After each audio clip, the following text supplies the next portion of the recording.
Hi, and welcome to episode 93 of the Dinner Sisters podcast. We're two sisters taking on the nightly challenge of dinner.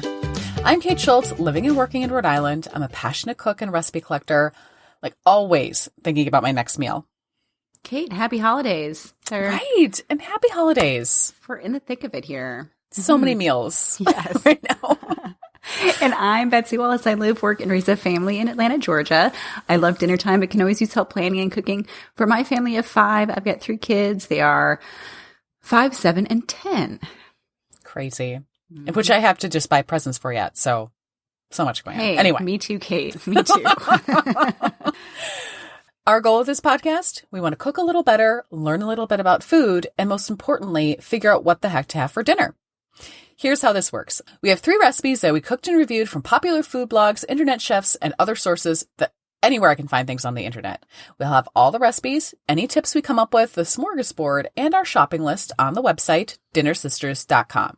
You can get them sent directly to your inbox, too, if you subscribe to our newsletter, which I send out every week, usually around Monday, sometimes Wednesday, depends how things go. But if you'd like to preview things, that's the way to do it. All right, Kate, this week's recipes were a butternut baked squash pasta by Bon Appetit, porchetta spiced pulled pork by My Kitchen Love, and chicken and pumpkin dumplings from Joy the Baker. Here in the Northern Hemisphere, where you and I are, Rhode Island, Atlanta, it's like very near the winter solstice, which is my science teacher fact for you, kids.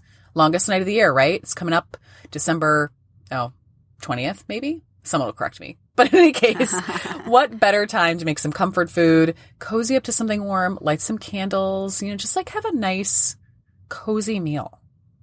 Yes, I love this episode. Right next to, because in Atlanta, it's still it was 65 degrees one of these days. Ryan's like, ooh, this is heavy food. And I was like, well, it's almost the solstice. So get in the winter mood.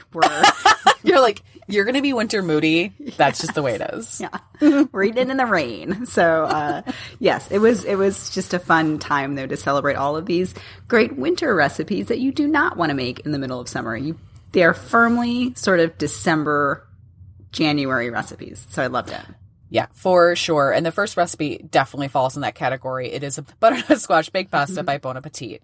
And, I love baked pasta, but no one wants it in July.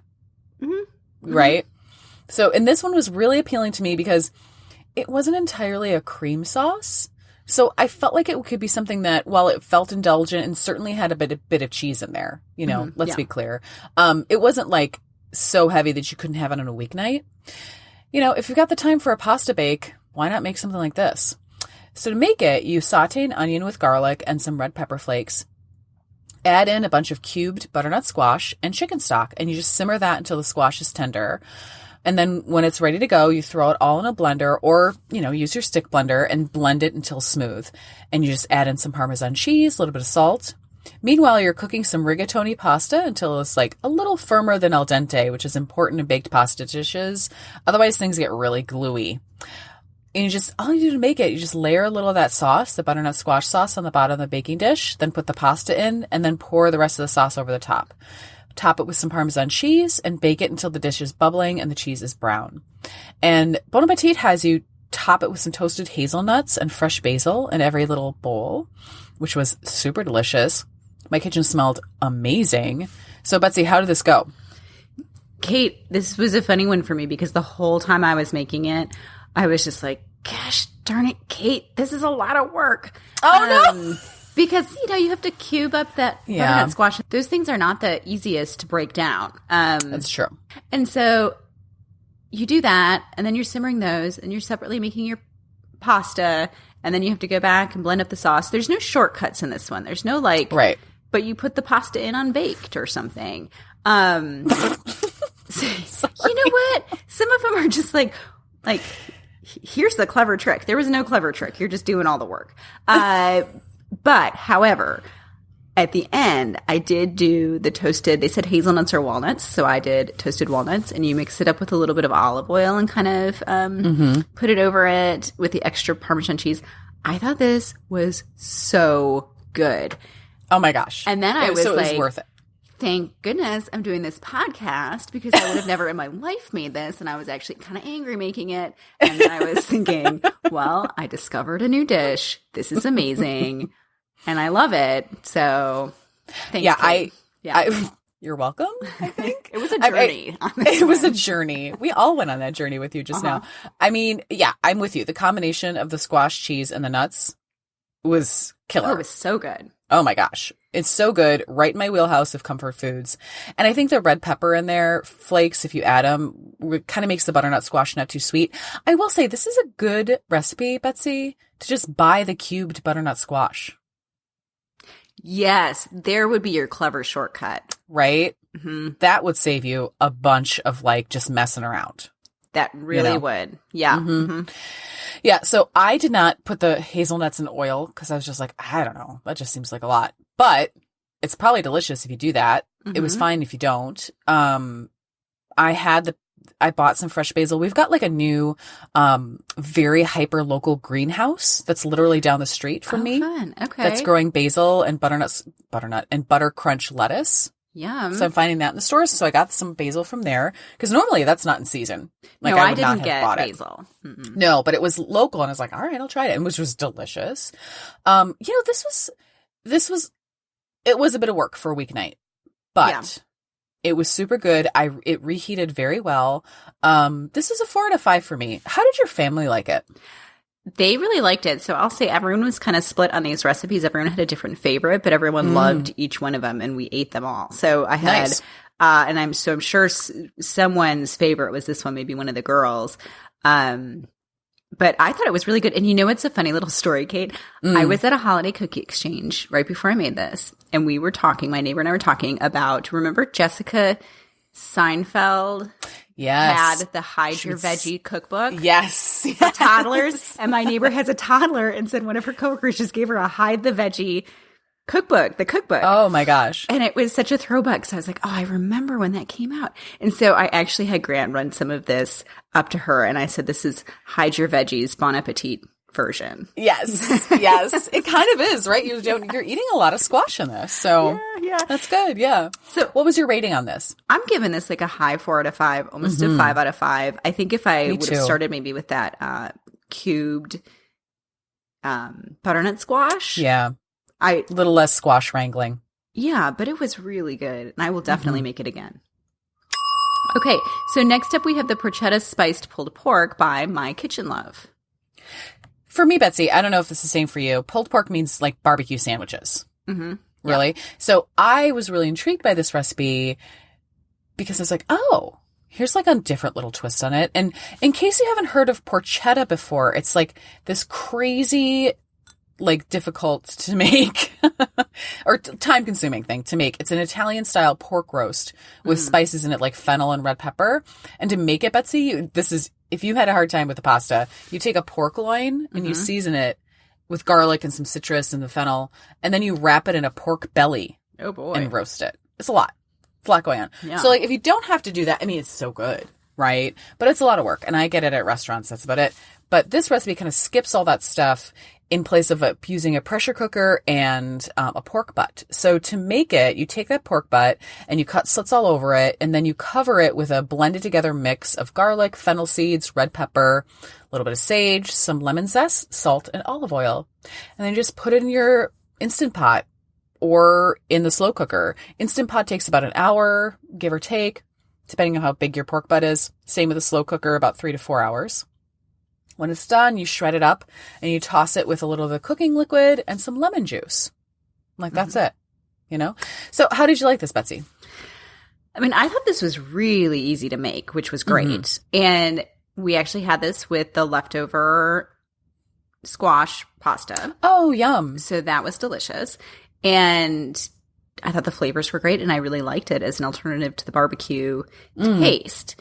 I still had some of that Urfa chili pepper from Burlap and Barrel, which is kind of like a smoky black pepper. So we used that with this too. That was delicious. Yum. Yeah, I like having a different option for a pork shoulder or a pork butt because they go on sale, and then I feel like I'm always doing the same thing with them. So Yeah, I was happy for this recipe and I liked it. Yeah, this was a much bigger bang for the buck than I thought it might be. I was like, oh, okay. It'll be vaguely Italian tasting pulled pork. That sounds delicious for a cold night. Like but I was like, oh, well, this is really good. Like the spices really came through. I had some frozen gnocchi. We've got a bunch of places around town that like make homemade gnocchi and then they sell it in the freezer aisle, which is like crazy luxurious. Like I cannot get over it. So I had some like squash gnocchi, tossed it with the porchetta pork. James was in like heaven. I bet. It was super good. I also think this would be very good if you layer it on like a hard roll with some provolone cheese melted over the top, right? Or like back to baked pasta. Put that in there. Like fresh tagliatelle if you're also in Providence like me and can go to Venda Ravioli. And it's a hyper local thing to do. Lots of really great suggestions for people who live in Providence today. Yes. Anybody else? Sorry about that. Yeah, one thing I will say is I could only get a big roast because like you and I aren't waiting for these things to go on sale. So just kind of get what you get. Mine was like almost 4.5 pounds. I think the recipe calls for like 4 and under. And so I had to add time to the Instant Pot because I did an hour, took it out. It was not pulling apart. It was still really stiff. And that's not good. That's not going to work out. So I added about 20 minutes and that was perfect because you do want it completely shreddable. And then once it was cooked, I actually froze half of this. So I'm really excited to have that in my freezer one of these nights. You know, just like get some pasta and toss it up. It's going to be really nice. This, to me, this is a 5 out of 5. You know, it's easy, super flavorful, really versatile. How about you? Yeah, I'm doing a high 4 out of 5 for this too. I agree. I also froze half of it. We were a little like, I think this was kind of the least favorite of the bunch, but everyone loved everything. So I feel like maybe this is a high 4 out of 5. But I would agree that the flavors were really great. Yeah. And I mean, you just can't go wrong with this. It was easy. Yeah, I think like you said, if there's like a pork butt on sale and you don't want to make pulled pork, but you'd like to have like an easy dish with some rolls. Yeah. This is the thing to do. For sure. Okay, so last up, Kate, this week we have chicken and pumpkin dumplings from Joy the Baker. Classic comfort food right here. Chicken and dumplings, you know? And so this one's a little different with pumpkin dumplings, which I thought was a fun change of pace. And to make this, you just brown up some chicken thighs and then take them out of the pan and then saute your aromatics, your onion, your carrots, garlic, a little bit of celery. When the onion is translucent, you add in some dried thyme, a little chicken stock, a bay leaf, and the chicken thighs.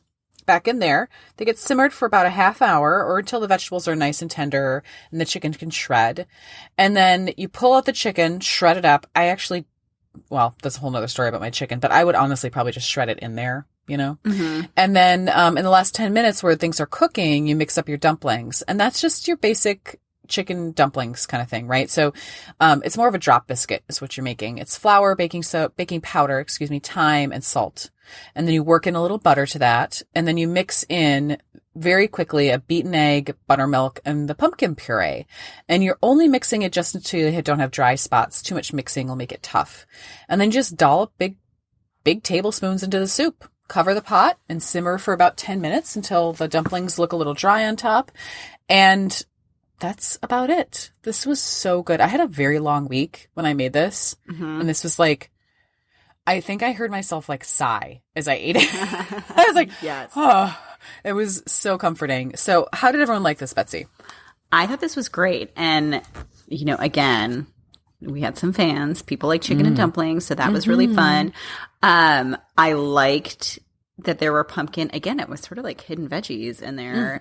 This was like a weird little theme. Hidden veggie week. Who knew? Not that it was really any of these people would do that on purpose, but the pumpkin puree I thought was great, but didn't make it taste overly pumpkin-y. No. By any means. And it just kind of added a little healthy boost to it. I just kind of pulled apart my chicken a little bit in my Dutch oven. I didn't take it all back out and shred it. And so this came together pretty quickly. I didn't have any problems with this. I didn't have any problems with the dumplings. I felt like it just came together. Just worked. Leftovers were really good. We had those the next day and it reheated really well. Yeah, I would love to know what the leftovers tasted like. I would tell you if James hadn't eaten all of them, like literally all of them. And I'll tell you what, so as I may have mentioned, like I may have like gathered from my side, my life has been a little out of control this month. I've been doing like work travel and work things like day and night. And so I thought I had chicken thighs when I started making this, and turns out they had been in the fridge a little too long. Oh, yeah. Not great, guys. And so I was like, before I like lost it completely, I decided to look at my freezer because sometimes I have weird chicken thighs in there just randomly. Yeah. I did not, but I did have some frozen ground turkey, which in a last ditch effort, I threw in with the vegetables. Okay. How'd that go? It actually worked really well. Nice. Yeah, it was just, I just kind of sauteed it up. Uh-huh. And then, when things had kind of browned up, that's when I added in the stock and the bay leaf. And just simmered as per usual. I didn't need to shred anything because it was just ground turkey, you know? That works. Yeah, and it worked really great. So if you have the same kind of emergency situation, maybe try that out. And, I have the recipe because James and I like had a lot going on this month. And I thought, I don't know if we'll be home for dinner or, what have you. I wish I had made the full batch. He ate all of it. I got one serving one night, which is like very rarely happens because, I eat much more leftovers than he does. It was so good. And like you, I don't think the pumpkin puree was totally necessary. I couldn't really taste it, but it added a beautiful color to it. Who doesn't, little extra veggies never hurt anyone. And sometimes, like this time of year too, if you have like a leftover can of pumpkin from Thanksgiving, I thought this was kind of like a nice use for that. Little extra scoop in there. Mm-hmm. Yeah.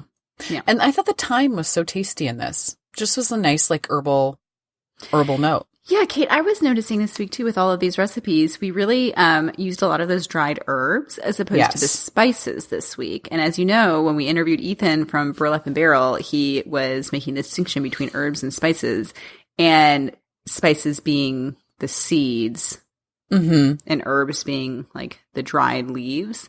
Or the seeds or fruit, I guess, and then the herbs being the dried leaves. And all of these recipes were very herb heavy this week, dried herb heavy. Yeah, I guess I got on a little like herb tear or something. Who knows? Yeah. Who knows? I feel like I can't 100% rate this. I didn't quite follow the directions, but if I could, and I'm going to anyway, because this is my podcast and I can do whatever I want. Yeah. I would give this a 5 out of 5. Yeah. Like this was so solid, so easy, bang for your buck. I mean, come on. How about you? Yeah, I'm giving it a 5 out of 5 too. And Kate, I used my turkey stock that I made from Thanksgiving in this. Nice. Just a little, because I know a couple of us were talking about turkey stock in the Facebook group. So if you did that for Thanksgiving, you could maybe pull it out. And I thought, I don't know if mine was so amazing because I used that stock, but it was good. Yeah. Mm-hmm. Okay, so wrapping it up, what was your favorite on the week? So when we originally wrote our notes, I had the porchetta as my favorite, but now as we're talking, the chicken and dumplings were also so good. I have a tie. I'm going to call a tie. I mean, I'm just going to do whatever I want on this podcast. That's the kind of week you're having. I say go for it. Okay, great. This does not have to be the difficult part. Right. How about you? What was your winner? I'm going to go with the one you didn't choose, which was the squash pasta. I thought that was so good. And I was so angry when I first made it. Which is so funny. Yes. Well, if any of these recipes sound good to you, make sure to check out our show notes and grocery list at dinnersisters.com. We've got links to all the recipes, any tips or techniques, including my ground turkey situation, all up there for you to read. If you'd like to chat more with us, you can always ask to join our Dinner Sisters Facebook group. Just search for Dinner Sisters Podcast and we'll invite you in. Okay, Kate, before we head to the smorgasbord, a break. Okay, Kate, so this week on the smorgasbord, we're going to talk a little bit about Christmas cookies and a little bit about Christmas breads. So I thought I would kick it off, and I'm going to talk about Christmas cookies. And we're talking here sugar cookies this week, specifically the rollout kind that you frost and, put sprinkles all over and the whole thing. The whole thing. So a tip I picked up a few years ago, which I use all the time during Christmas baking season here, is after you've made the cookie dough, instead of chilling it in your refrigerator in kind of the ball shape, to roll it out at that point and chill it already rolled out. So how I do this is I have a piece of parchment paper, and then I'll roll out one, kind of sheet of cookie dough, put it on the parchment paper, put another sheet down, roll out my second sheet of cookie dough, put that on the parchment paper, and that whole thing I kind of lift into a space that I've cleared out in my fridge. And what I think works really well for me specifically is that I'm often cooking with my kids. And so when the cookie dough comes out, then I can just say like, okay, we're ready to just make these cookies. Ready to rock and roll. Ready to rock and roll. And there's no real struggling with sometimes that dough gets so tricky because it's like hard and you can't quite get it rolled out, and it just can be hard. So I felt like this has just been one of those very simple, clever hacks that has served me very well. And I wanted to share that. Nice. I love that idea. I think rolling out cookie dough can be such a pain in the butt-tinsky. It is. Yeah. No matter what. And so to have that be done, I mean, what a great idea. I wonder too, if you could even speed that up and pop it in the freezer. Have it chill even faster. Yeah, you probably could. I haven't done that. I did this with my Thanksgiving pies this year too. For my pie crust. Nice. So that I could just put it right into the, pie plates and not struggle with that like kind of hard dough. My second tip that I haven't tried, but I saw, and it's a Deb Perlman Smitten Kitchen thing, so I feel totally comfortable sharing, that she has a no-chill sugar cookie recipe on her website. So if you're wanting to make sugar cookies, but you don't have the 2 to 3 hours to chill them, or you just don't want to mess with it, she has one on there. And then she suggests cutting them into just squares and then decorating the squares, which is just really fun. Cute. Yeah. Yeah. I can see that. I mean, if you're just like, I cannot handle even finding the cookie cutters, I don't know where they are. Let's just get this. Kids, I feel like it's the decorating that's the most fun anyway. It is. And so I think just having little squares also could be just kind of a fun way to toss things up. So those are my 2 cookie tips. Kate, what do you have for breads? I just want to make a recommendation for Christmas breads, specifically German Stollen, which is what we grew up eating. And I'll find some recipes and put them up online. Maybe I'll get it out of our mom. It's hard to say, but basically it's like a not too sweet enriched dough. You may have seen it. They sell it all over the place, but it's so good, fresh.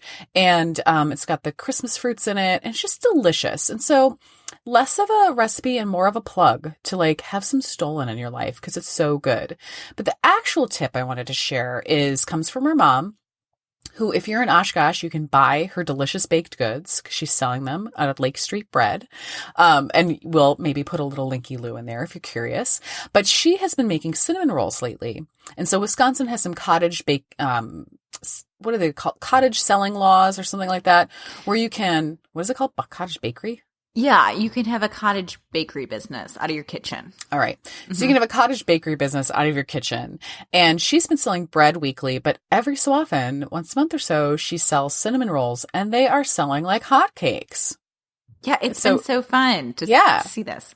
So great. But her tip that she's been doing to make the cinnamon rolls last a couple extra days is she puts instant potato flakes into the dough. And that just holds the moisture, makes them so soft and tender. And I was like, if people make cinnamon rolls all the time, I think around the holidays, right? You have family over. It's the time to do some baking. So I was going to find some recipes. I'm not sure if she'd share hers, so we'll look around. But I'll find a couple recipes that I know are good for cinnamon rolls that include those potato flakes, because I think that really adds the freshness. And then you can make a couple batches and just, have them for a couple days, and have them be delicious and soft. Yeah, I like this because it's such an unexpected little secret ingredient in there. So fun. Okay. I love it. Happy Christmas baking, everybody, or holiday baking, whatever you're up to. Hope that these treats make your season a little sweeter. Yeah, it's kind of busy in the kitchen these days. Lots of cooking. All right, Kate, so coming up next week, we are kind of going with this theme of having a special episode around the holidays. So Kate and I don't have to do as much cooking because we celebrate Christmas. So we are airing the interview I did with Katie Parla, author of Food of the Italian South, when I was in Rome. So when you were in Rome. I know, it was so fun. And we'll talk more about it in the intro to that interview. But we were there, and I had gotten in touch with her and asked if we could set up a time to talk. And she was so gracious and invited me over. And we had this wonderful discussion about Italian food and her cookbooks and her new cookbook, which is Food of the Italian Islands that she's working on. Yum. And Kate, we even talked about the mafia. I mean, it's fun. Amazing. Yeah. It Amazing. was a really fun episode. Yeah. I'm trying to like love you through my jealousy of this as my sister. Yeah. It doesn't always work, but because your Rome trip sounded so amazing, and I cannot wait to hear the interview. She sounds fantastic, and like you had such a great time. So we'll have to all listen in. Yeah, I think it'll be a nice kind of holiday special episode again while you and I take a little breather. Mm-hmm. Yeah. Okay, so that's what's for dinner this week. See you next time on the Dinner Sisters. We'll save a spot at the table for you. Would you like a little dinner in your inbox every week? Subscribe to our newsletter by going to our website at dinnersisters.com for show notes and other fun stuff. If you've got some dinner ideas, you can always send us an email at dinnersisterspodcast@gmail.com. Lastly, as per usual, if you like what you're hearing, please review, subscribe, and share with a friend. That's how people get to know us. Thanks, and happy eating.